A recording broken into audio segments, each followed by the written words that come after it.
Okay, while the last people are finding their space in the floor, the subject for this evening is another request. This time that somebody sent a letter from the Netherlands. It was a young English man studying over there who's been listening to all these talks on the internet. It's amazing just how many of these talks on a Friday night go all around the world. First of all, just on audio, and now on the webcam. So we've got a huge audience. And this particular person, a young man who's now got very interested in Buddhism, asked me a question which I thought was worthy of addressing on a Friday night. It's an old question, but a powerful one. And I'm going to answer it in a different way than I've answered before, because all these talks are, ad hoc. The particular question was that he's come across our tradition, Theravada forest tradition, originated in Thailand, and he's come across other traditions as well, especially the Hahayana, and he's read many books, and he's said, what's the difference between all these traditions? Is there a difference, and how do they all relate together? Or don't they relate at all? What is the meaning of the different traditions in Buddhism?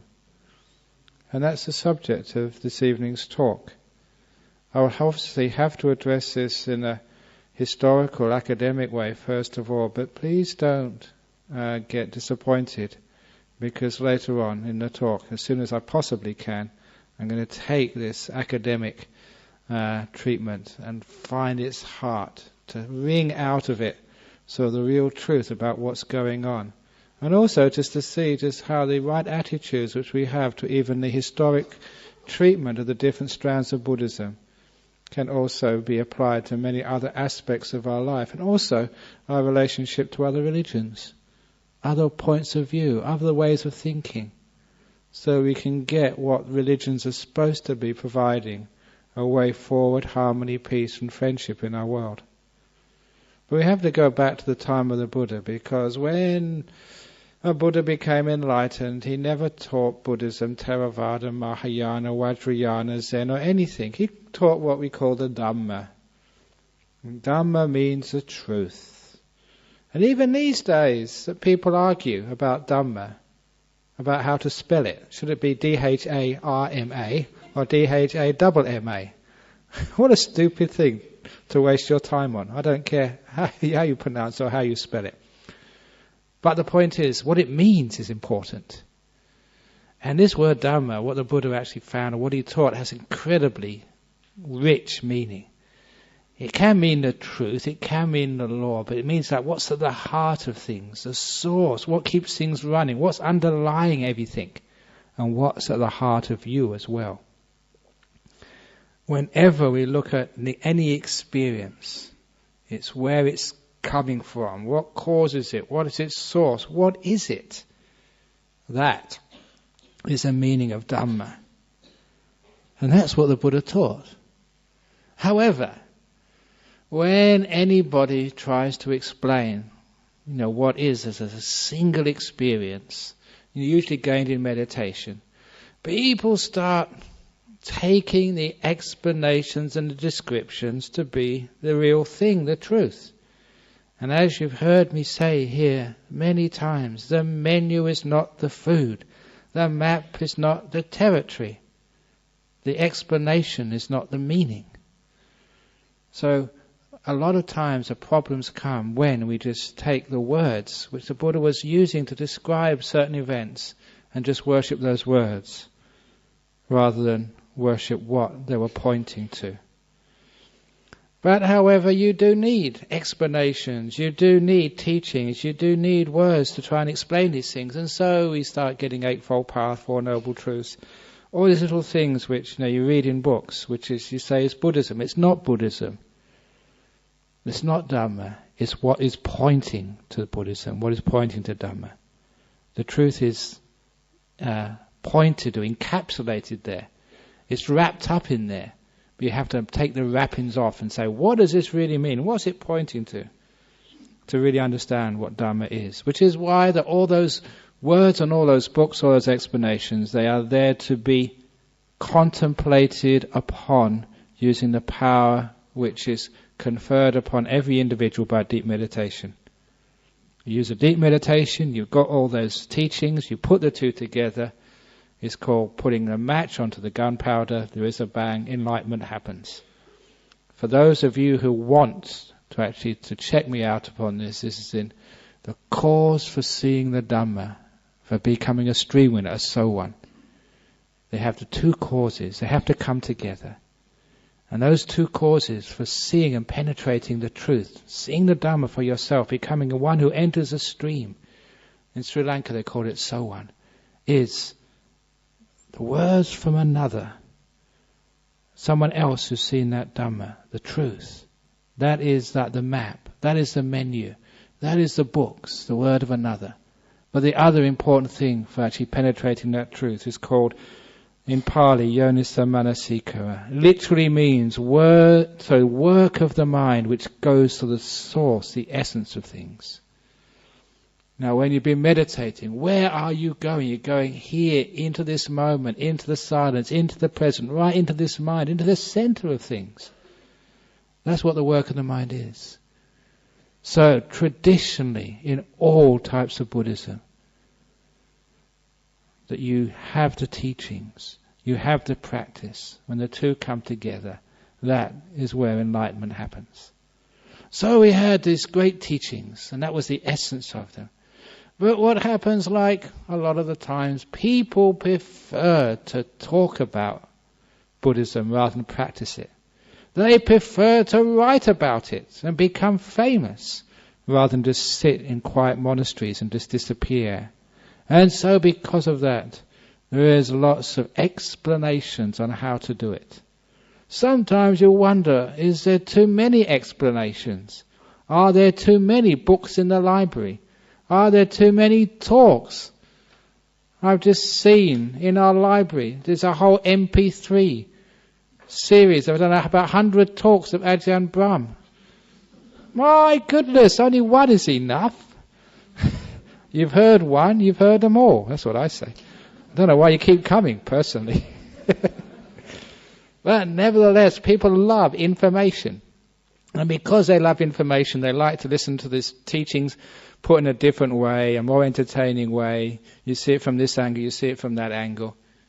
But the essence is always the same. And so because people were seeing it from different angles, we got different ways of teaching, different teachings of the Buddha and the other great teachers of that time, all, if you can really understand and penetrate it for yourself, all going to the same essence, but just from different angles. However, just what happened once the Buddha passed away, and we celebrated that last week, he did an amazing suggestion, a statement which became a rule. He said, after I pass away, there will be no leader. There will be no pope, no archbishop, no head honcho for actually to be the apex of Buddhism from here on. He said instead, let the Dhamma, let the truth be your leader, be your teacher. Now that was a unique and powerful statement made by obviously one of the wisest, most enlightened beings who ever walked on this planet. Because at one stroke, he sort of stopped all these power games of an organized religion.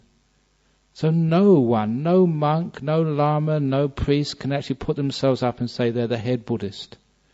Because the Buddha specifically said, no way. The teacher, the leader, the peak can never be a pope, can never be an archbishop, can never be sort of the supreme patriarch. All it can be is the Dhamma, the teaching. So straight away, it takes away, from any hierarchy, any really powerful hierarchy, and gives Dhamma to where it belongs, to each individual. Nevertheless, because of human nature, there would always be people in authority, and a lot of times those people in authority, they are given that authority by their supporters. And be careful, because you make those patriarchs, not the people themselves, but you put them in those positions. And that's a dangerous thing to do. But anyhow, the main patriarch, if you like, of Buddhism wasn't actually a person. It became the Sangha, the group of monastics. And especially, there was the elite amongst the monastics. And what was that elite? Was the enlightened ones. There was a natural elitism there, and it's very hard to stop it. Those monks who were enlightened, and those nuns who were enlightened, they obviously became sort of natural authorities.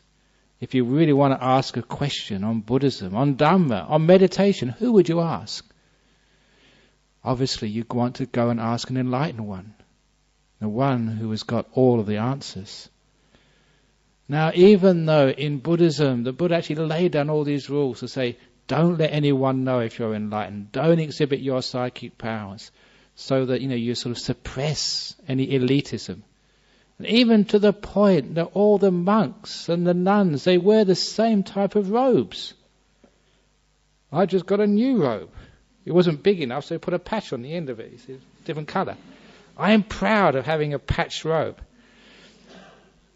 Because sometimes people think that if you become like an abbot, you have to have the lame robe. The one with those sparkles.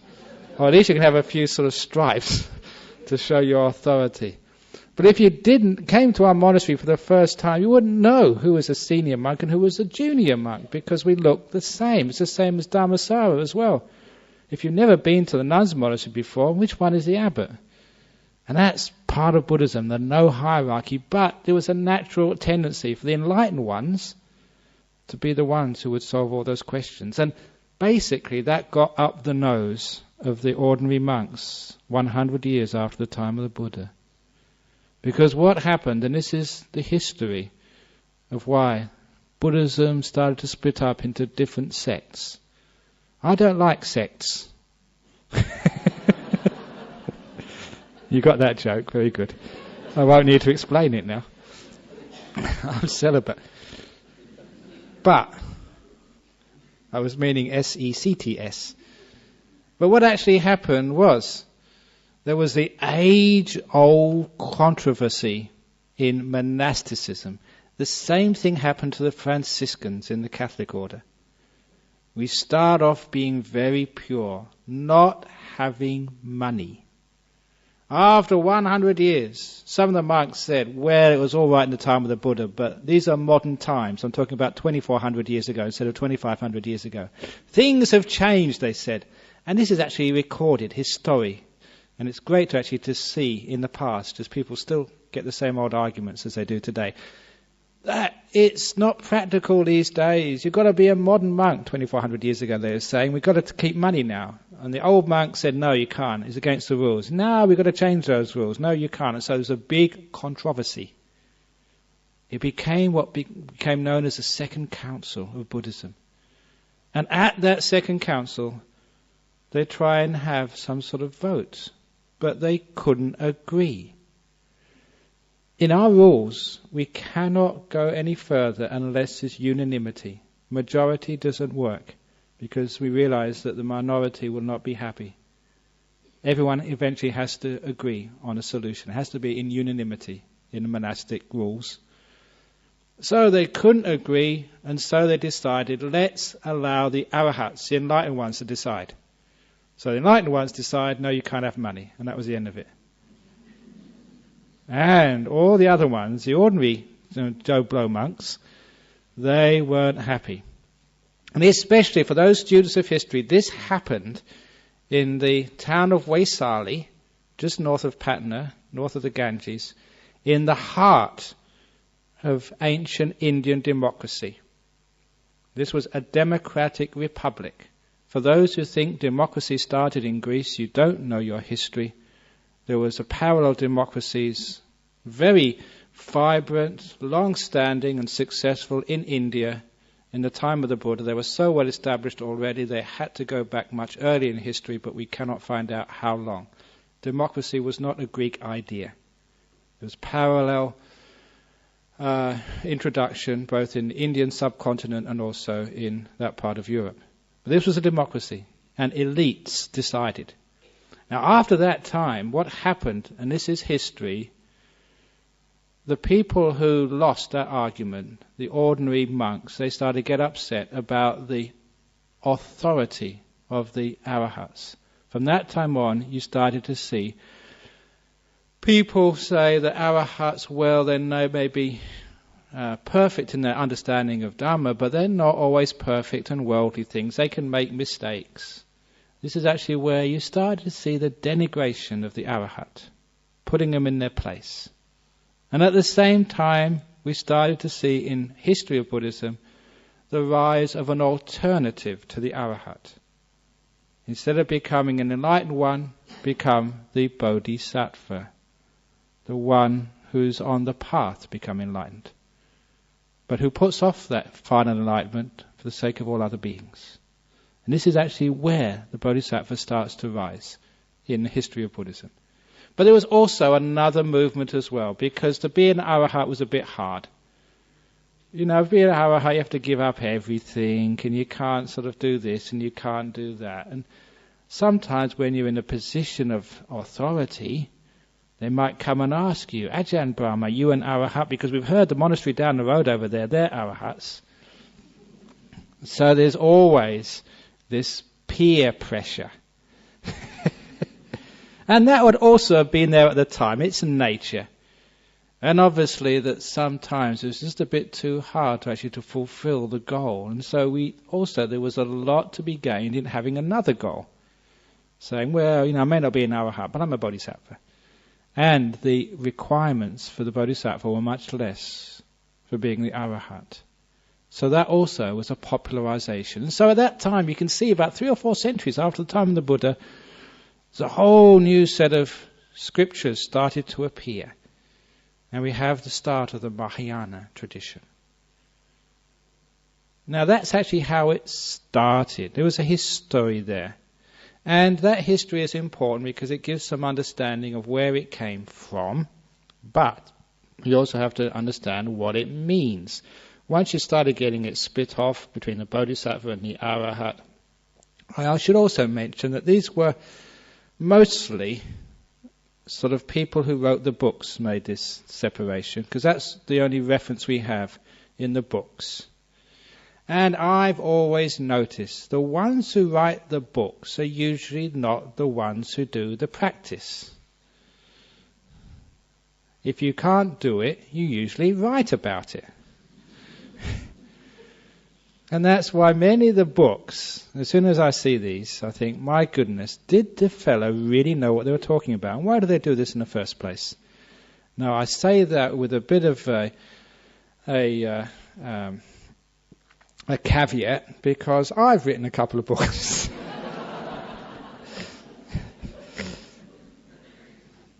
So it's not always the case that people who write books...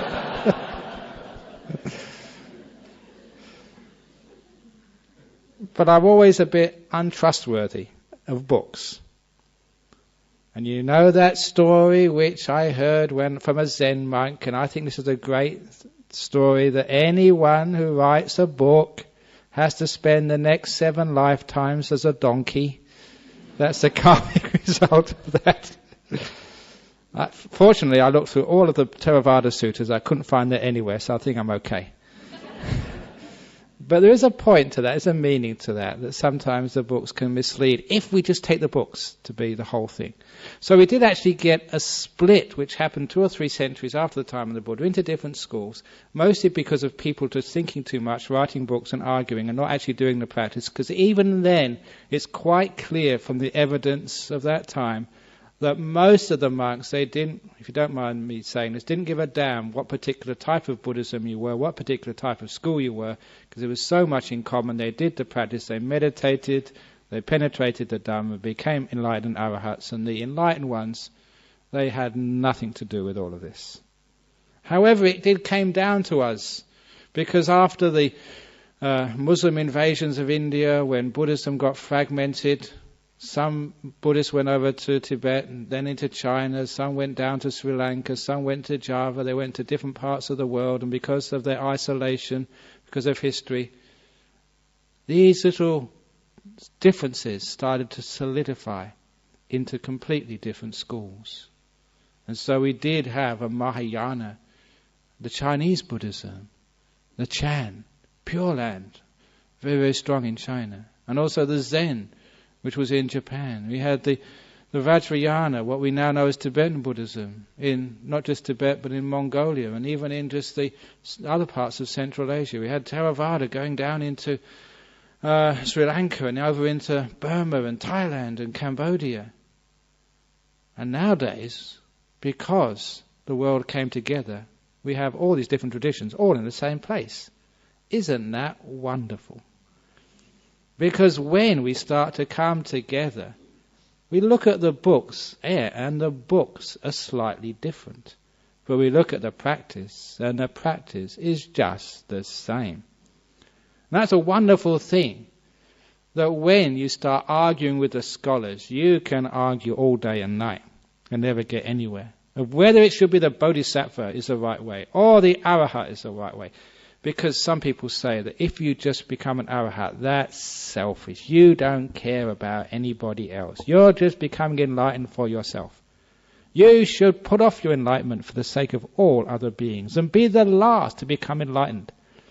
Which, being cheeky, this is not to put down Mahayana, but I thought this out many, many years ago, because I imagined if I, like other people, put off my enlightenment for the sake of all other beings, I will not become enlightened until the last blade of grass becomes enlightened. And that's actually a vow. And I thought, what would happen then? Once all the other blades of grass and all the other people and all the other beings have become enlightened, all you'd have left was this group of bodhisattvas, all who made the same vow as I did. And I could see this great traffic jam at the end of time. Where I was saying to Manjushri, after you, and he said, no, after you. Because I made the vow, yeah, but so did I, and then there's Kuan Yin as well, and there's all these other people. Who's going to go first? And of course, that's only being cheeky, because that is not really what it means.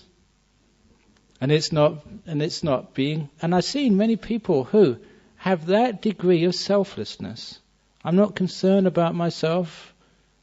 I'm going to serve other people. May other people become enlightened before me. That degree of selflessness, I know what that leads to. That by itself leads to enlightenment.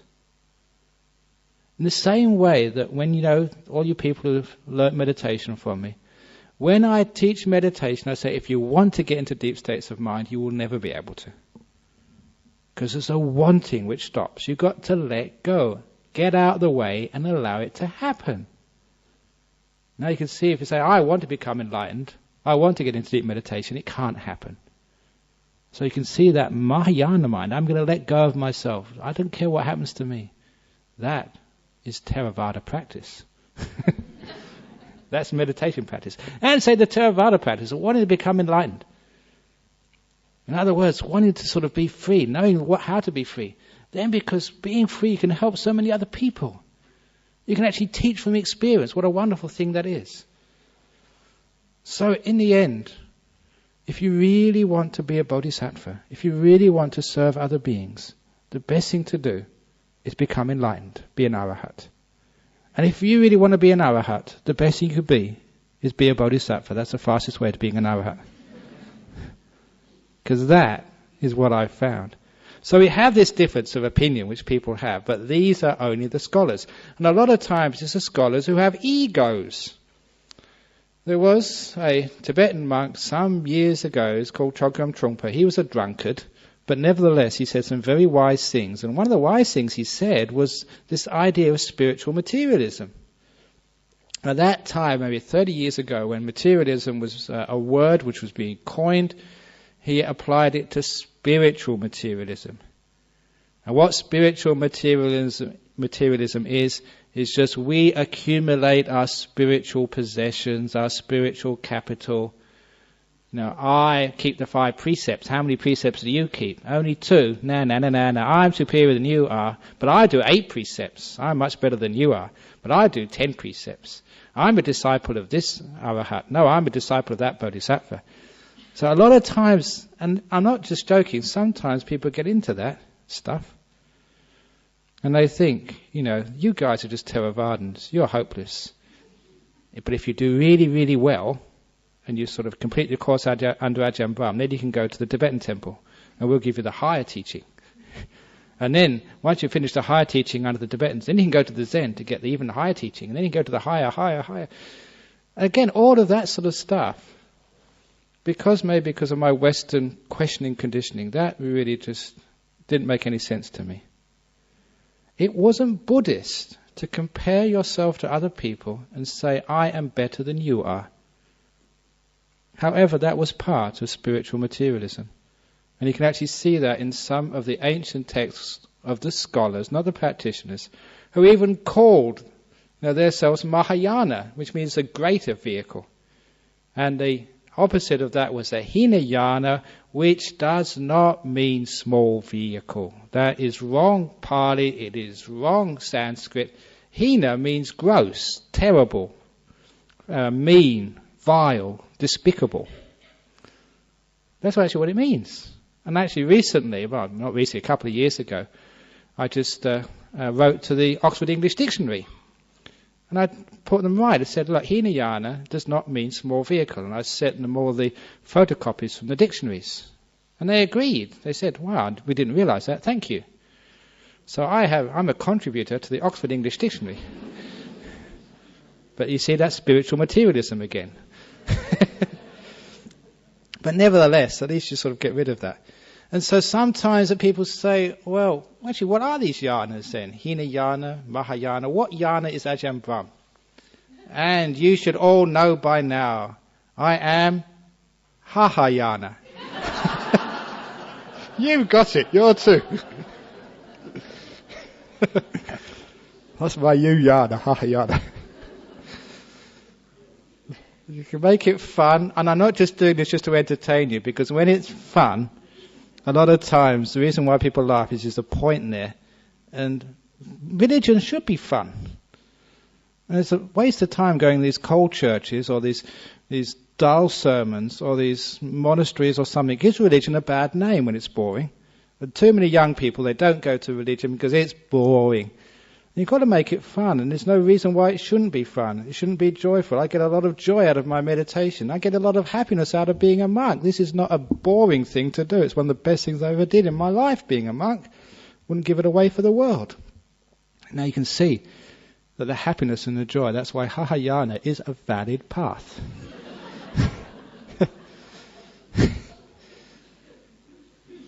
And you got Vajrayana, and you got the Zen. And a lot of times, if you hear Ajahn Brahm come up and say, myself, he say, this is the best vehicle. Don't go to that temple down the road. Don't go and practice like that. Just practice my way. This is the only way. That sort of stuff should always make you doubt. That is spiritual materialism. Each one of those paths is valid. In the same way that you can go to the different restaurants and get Thai food, Chinese food, McDonald's, or whatever else you want to eat. It's all good. It all keeps you going. It's what you do with that food is most important. So the point is, what do we do with this? Now this is actually where we stop just looking at the books. We realize what those books really mean. This is a bit of a tangent, but it's topical. Because I was reading in the paper last week, there was a huge outcry in the Muslim world because there was an accusation that the copies of the Quran had been flushed down the toilets. What would happen if you flushed down a copy of the Dhammapada down the toilet, or the Tipitaka? You know what I'd do if that happened here? I'd call a plumber.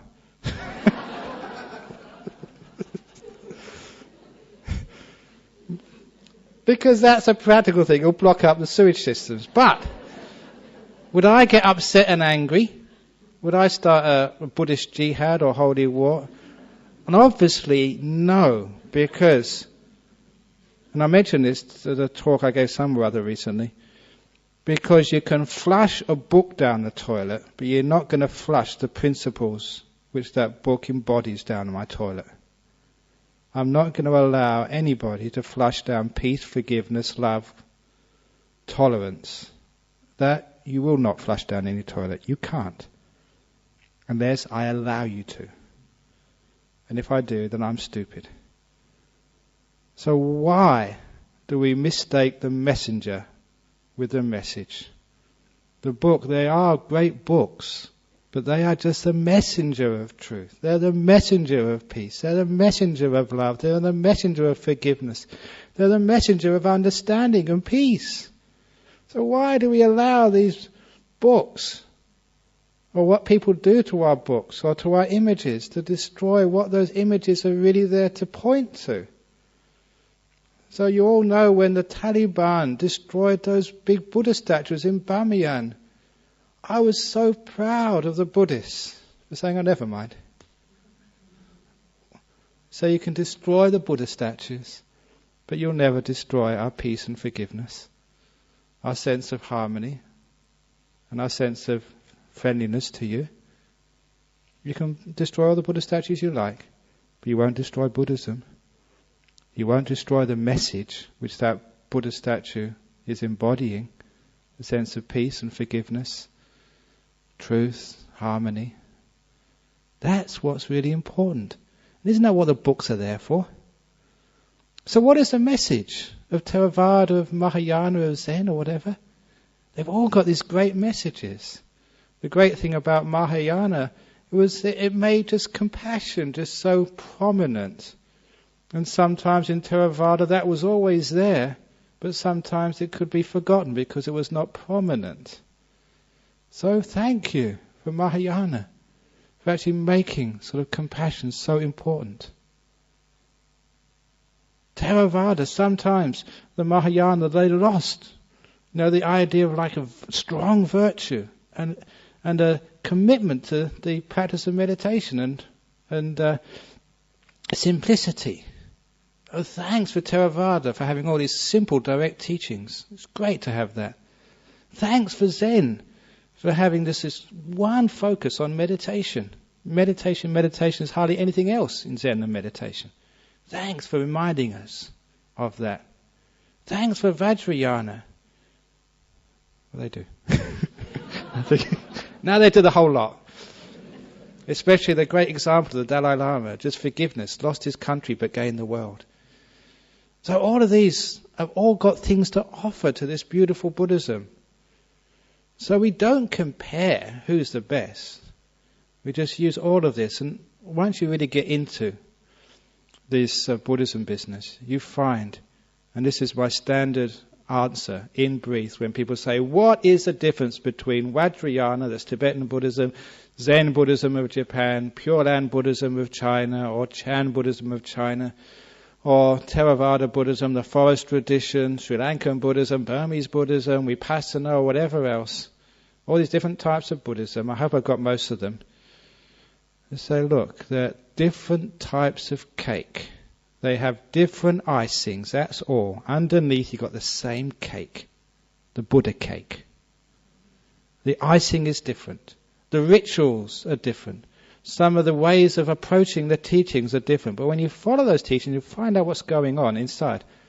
It's beautiful to see they're all the same.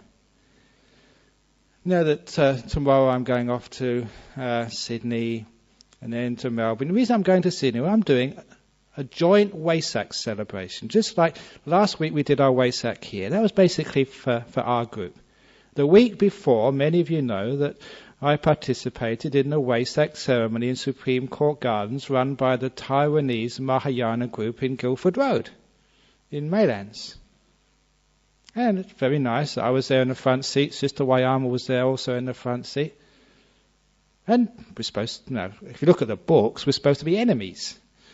We're Theravada, they're Mahayana. But look, the truth of the matter is that we work together in a seamless way. And it's the same reason why I'm going to Sydney to a joint Wesak celebration. All the different Buddhist groups are going to be there. And I'm going to give one of the main speech there, which I'm very delighted to be able to have the honour to do. And then going to Melbourne to do some more sort of Buddhist stuff. So when I go travelling like this, please don't think that I'm being taken away from the Buddhist Society of Western Australia, because I get huge amounts of stories and more material, some new jokes for you. It's called research. But also, you get great opportunity to widen your contacts. And last year, I went to Japan for some ceremony. Again, this is a Pure Land temple. And so after the ceremony was finished, it put me up in this hotel and had this delegation of monks from Germany. And I've heard of one of the monks before, so they all came into my room, had this incredible, good discussion, because there were some very great German-born Tibetan monks. One of the lamas there, I really sort of respect him very highly. And we ended up talking about meditation. Now, the really deep stuff, the sort of stuff we can't talk with in public about. And we had this amazing discussion, which went on, I don't know how long into the night, about, what's your meditation like? What's your meditation like? And we found that we came from completely different traditions, but all doing the same thing. And that was actually just amazing, just to see we had these different words.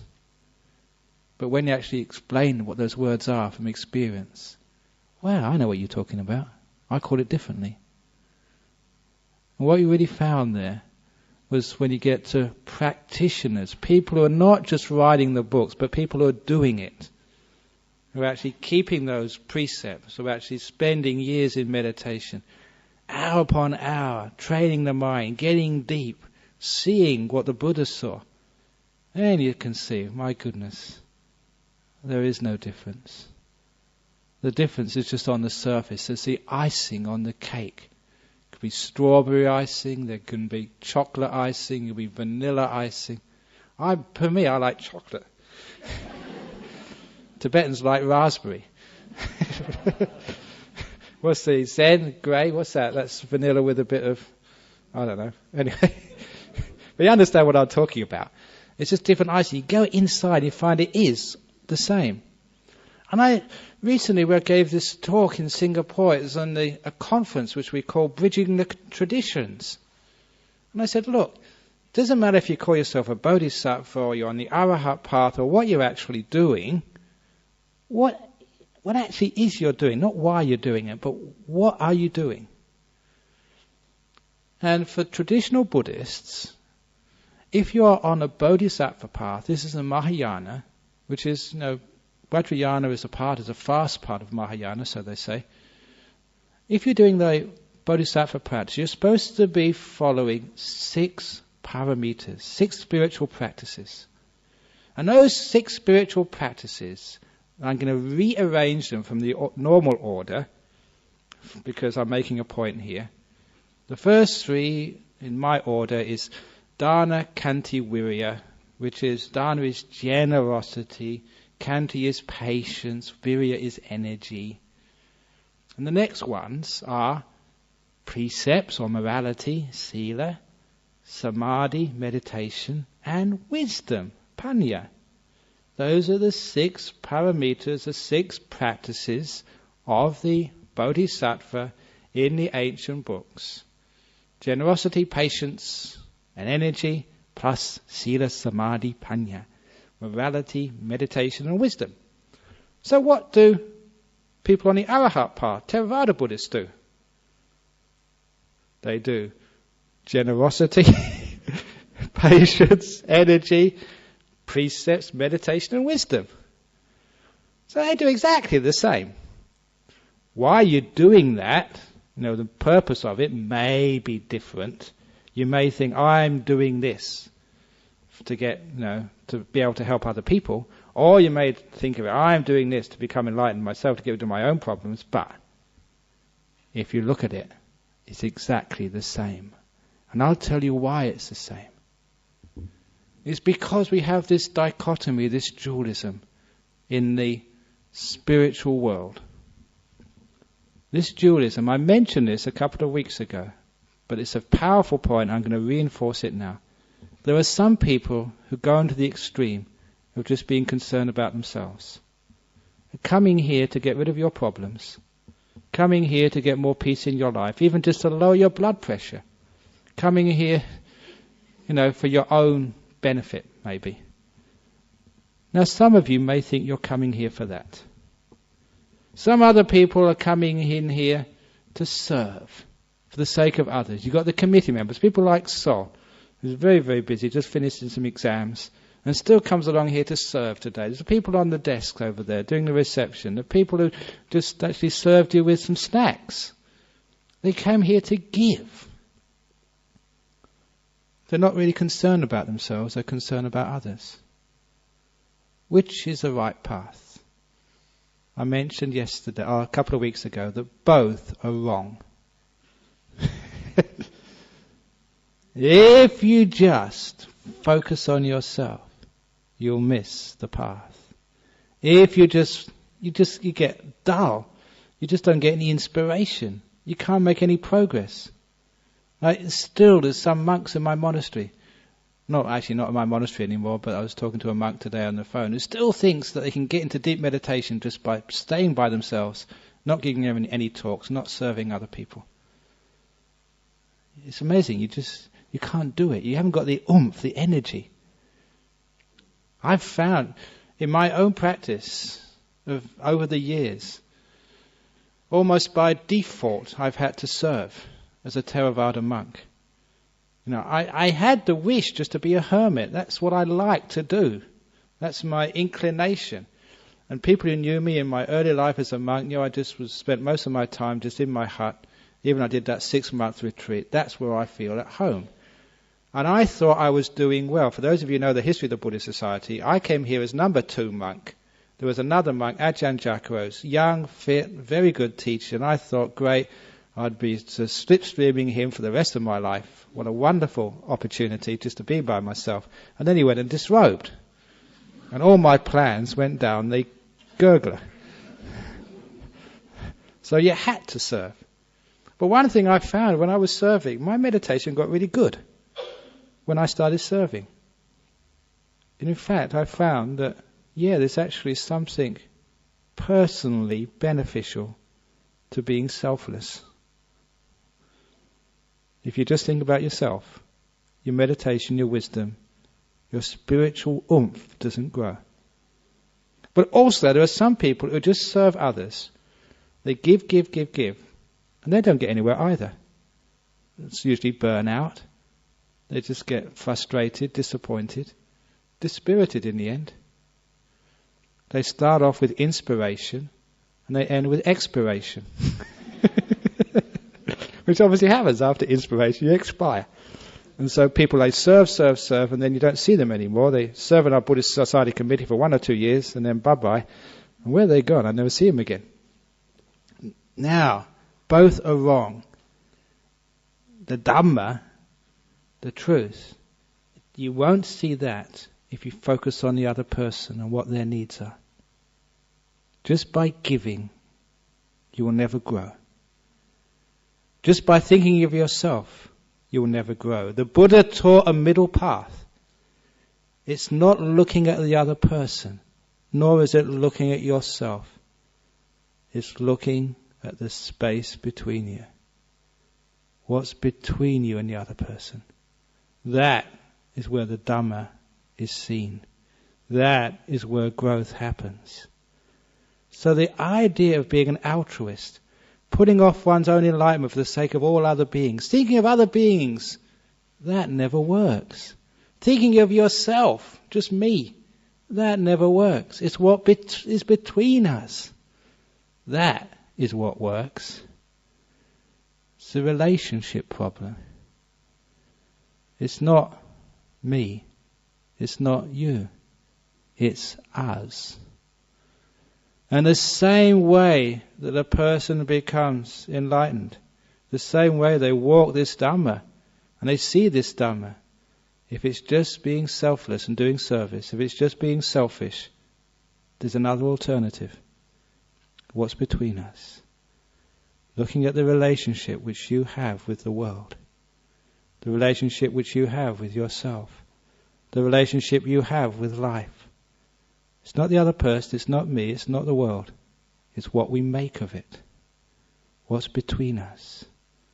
And there you can see why the idea of selfish practice or not worrying about yourself, other people practice, it's still both miss the goal. So people who say they're Hahayana or Hinayana or Theravada or whatever, they missed it. They will never get enlightened. In the same way, when you are watching your breath or in the present moment, it's not being in the present moment or not being in the present moment which is the problem. Having the breath in mind or not having the breath in mind, having these beautiful nimittas in deep meditation, these beautiful lights in the mind, that is not the point. It's how you are experiencing those nimittas. What's between you and that nimitta? Whether there's peace there, whether there's letting go there, whether there's acceptance there. The door of my heart always open to you. Whatever it is, come in. That selflessness, that metta, that emptiness, that space, that embracing, that is not in the other person, nor is it in you. It's what is between us. Now that transcends Mahayana, Zen, Vajrayana, Theravada, all these other yanas, because that is where the practice lies. That is actually where we penetrate to the truth of things. Because life is relationship.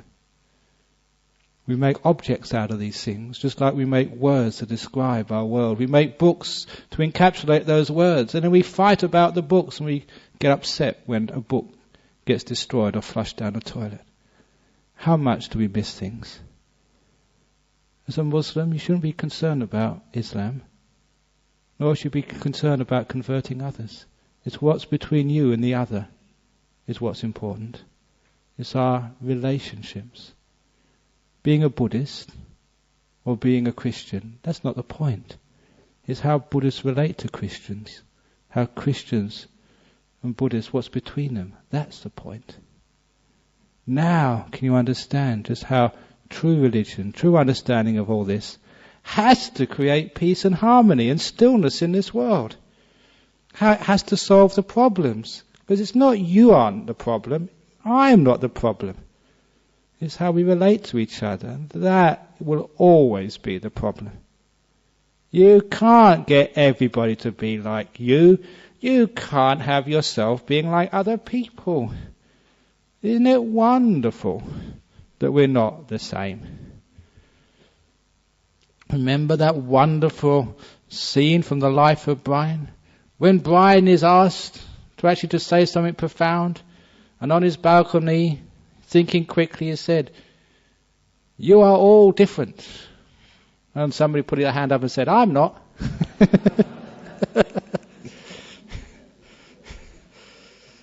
But anyhow, so once we understand what this real Dhamma is, we can understand it has to be something, real truth, real religion, real spirituality has to be something which doesn't create arguments in this world. And that's a dinky-dice saying of the Buddha, who said you can understand what Dhamma, what truth really is, by its effect. If it does create turmoil, it does create violence, it does create disharmony, lack of peace, then it can't be Dhamma. It's not my teachings, said the Buddha. But if it's something which creates peace and harmony and freedom, he said, now that's the teachings of a Buddha. That's Dhamma. That's truth. So, if it's Theravada which says, I am better than you are, this is the original teaching, only do my way, does that create peace and harmony in the world? Of course it doesn't. So it can't be the teachings of a Buddha. If I say that, this is not the good vehicle, you should go to another vehicle, and self-deprecation, that too is not Dhamma. When we have this beautiful way of relating to other religions, relating to other sects in Buddhism, relating to ourselves, relating to our meditation, relating to our body and its sickness and final death. It's not death is not the problem. If it were, we're stuck because we're all going to die. It's not cancer is not the problem. It's how we relate to that cancer. What's between us and that sickness? What's between us and the death? What's between us and life? Now, that's where the Dhamma is. And once we can work on that, that was a message in the books. That was a teaching of a Buddha. That was actually the message of I would understand, of a Jesus or a Prophet Muhammad or anybody. That peace in this world, and that peace is never going to be attained by just thinking of yourself or worrying about others, but looking at what's between us. It's the relationship which is important. And this is the trouble with even marriages. When you think of yourself, what I need, what I have to get out of this relationship, what my requirements are, this relationship's going to break. If you're just selfless and just think about the other person, what can I do for him, what can I give him, what can I do for her, it's going to break down. It's what's between you, how you relate together. That's where the partnership happens. So this Dhamma which the Buddha taught, not only is it for enlightenment, for seeing the deeper truths, it also makes for a happy life as a married couple. And it makes my life simple as well, when you don't come up to me and say, Ajahn Brahm, can you please help me? My husband's doing this, and my daughter's doing that, someone's doing this. That's why I give these talks, to somehow stop you ringing me up in the middle of the night. Because sometimes we should never publish our telephone number. Otherwise, dial a monk happens again. So anyhow, so that is the difference between these different traditions. I mentioned historical. And I mentioned just what sometimes people say they are, that we're the great vehicle, you're the small vehicle, and that's rubbish. Buddha only taught one vehicle. And it's not that sometimes people say that in the time of the Buddha, people weren't really intelligent enough to understand the real teaching, so they were put aside in the Naga realm, and the realm of the dragons, kept there until wise people came up in the world. That stinks, basically. It doesn't make any sense to me. One of the great things about being a Westerner, you can question, and you're allowed to question, and you're allowed to use reason, you're allowed to use historical analysis. Fortunately, after the Western Enlightenment, when people started questioning the Christian teachings, they started looking at those old teachings and using reason, science to find out when those things were written. You can do that with Buddhist teachings as well, because language changes. If you heard a talk, even a Buddhist talk, or go and look at an old Buddhist book written 50 years ago, there are words in there you never hear today. And there are words today you never heard 50 years ago. Language changes, vocabulary changes, and you can look at an old book and you can pretty much tell when it was written, within 20, 30 years, just because of the language, the metaphors, the style, the fashion. And that's actually what they use actually to try and to date the various strands in the Christian Bible when they were actually written. And it's very, very powerful evidence. And you can do the same with Buddhist teachings. You can actually see just which ones were later, which ones were earlier. So it was great to be able to have that Western education where you could question and you could penetrate and you get rid of a lot of the rubbish.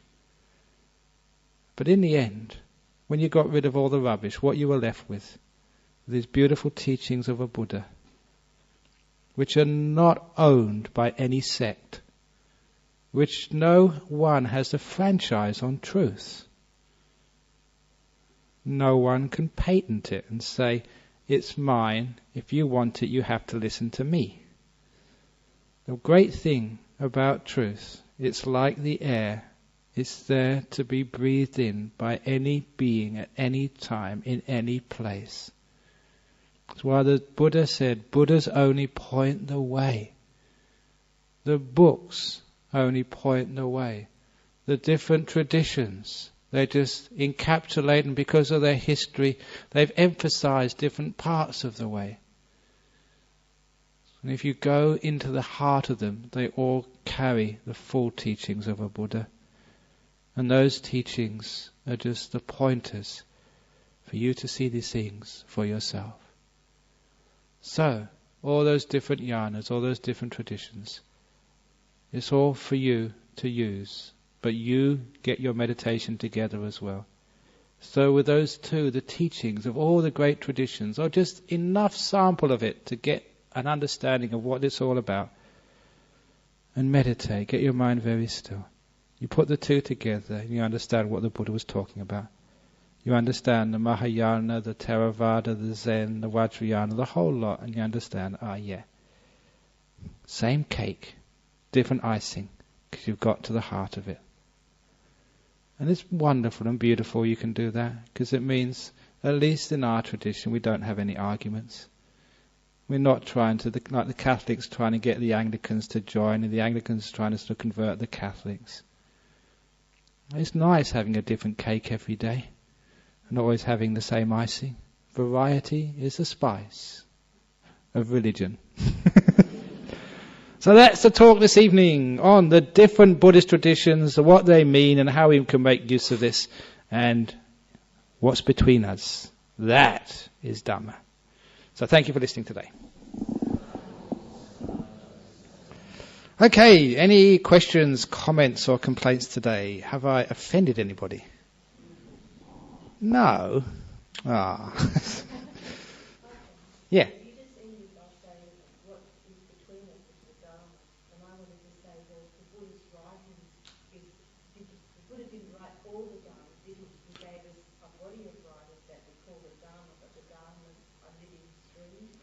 Okay.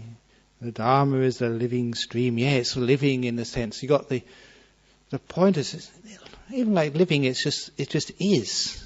Always will be. One of the Buddha's sayings, even if Buddhas arise in the world or they don't arise in the world, the Dharma is always there. If there's a teacher or there's not a teacher, truth is truth, always there to be seen. And no one owns the truth. That's why one of the biggest problems in our world, when religions or organizations come up and say, we have the only truth, all you other guys, girls have got it wrong. And it's obviously much better for our planet if we can say that this is our version of the truth. This is our explanation, our take on it, our encapsulation. This is how we describe it. But this is just descriptions. The descriptions are different, but we're pointing to the same thing. And that same thing is not a God. That's just another word. It's not like a Dhamma with an R or Dhamma with a double M. That's just words. It's actually what is underneath that, what is between us and that idea. Yeah.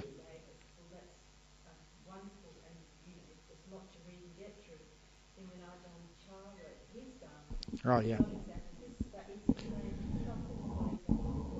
That's right. You're asking, so when the Buddha wrote his Dhamma and when Ajahn Chah, he never wrote a thing, Ajahn Chah. That's why he will never get reborn as a donkey. It's just other people. And actually, I know some of the monks who wrote those books, so they don't want to disrobe because they weren't meditating, they were spending all their time translating. And it's true. But anyhow, sort of they wrote down those things, and that's his explanation, that's his description of the same thing. And so we don't argue about who is right and who is wrong. If you argue, then you are wrong.